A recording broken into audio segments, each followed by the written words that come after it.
action, let's go. trouble 찾으러.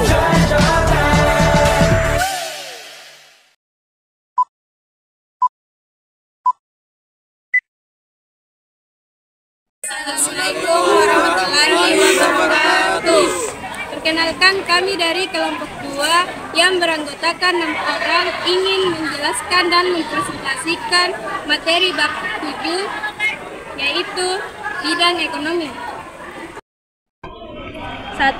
Dampak dan respon masyarakat dalam bidang ekonomi. A. Dampak imperialisme dan kolonialisme dalam bidang ekonomi. Dampak imperialisme dan kolonialisme di bidang ekonomi terlihat dalam penetapan beberapa kebijakan perekonomian yang sangat menyengsarakan rakyat pribumi. Pemerintah kolonial mendapatkan beberapa kebijakan dalam hal perekonomian, di antaranya sistem tambah paksa yang mewajibkan petani untuk mengelola tanah sesuai kebijakan. Petani untuk mengelola tanah sesuai kebijakan pertanian. Kelompok misalnya kewajiban menambah masyarakat. 1, 2, 3. Pada tahun 1870, pemerintah kolonial Belanda juga merapatkan kebijakan politik liberal atau dikenal sebagai politik pintu terbuka. Banyak masyarakat berbumi yang harus bekerja di perkebunan dengan upah yang rendah.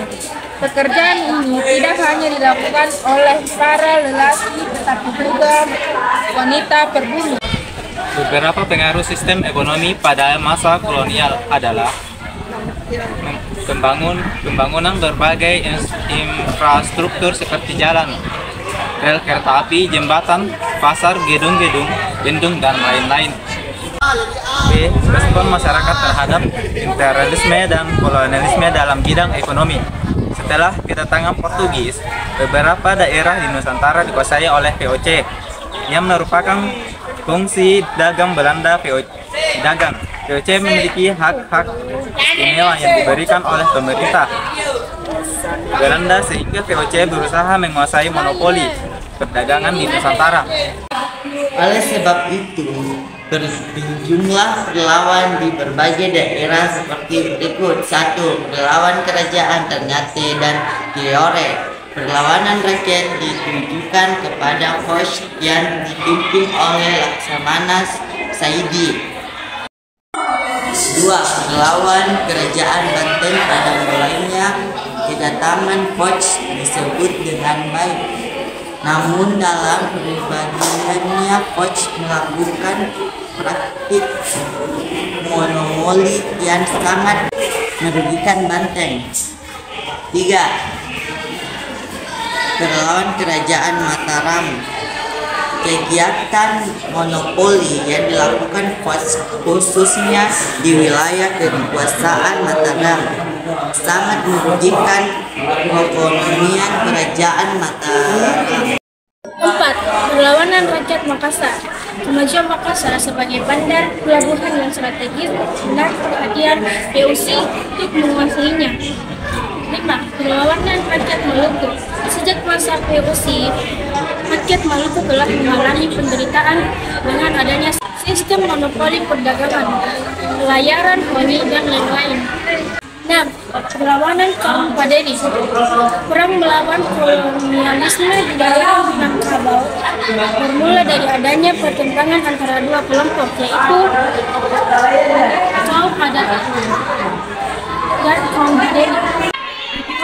Perlawanan Pangeran Diponegoro 1825 sampai 1830. Dominasi kekuasaan Belanda semakin bertambah di Pulau Jawa.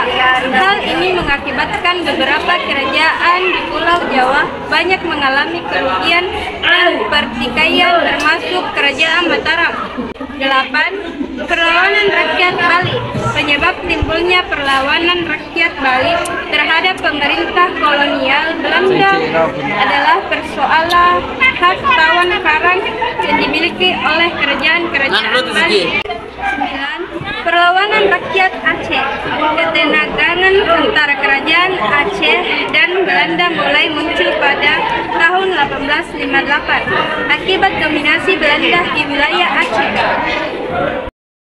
Sekian dari penjelasan kami hari ini, lebih dan kurangnya mohon dimaafkan. Kami ucapkan wabillahi taufiq wal hidayah. Wassalamualaikum warahmatullahi wabarakatuh.